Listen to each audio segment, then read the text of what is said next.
For today's video, yan. So, yan yung aking biniling buko. So, gagawa kami ng buko salad. Ayan. For only 100 pesos. Yan. Binenta sa akin sa palengke kanina. And ayan yung ang nata de coco. Color white and color green.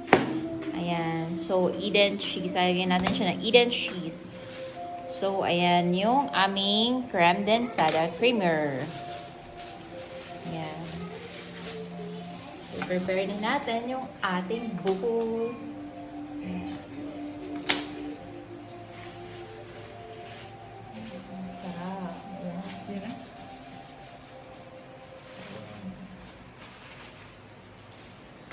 Natin siya ng cheese, slice natin siya ng maninipis.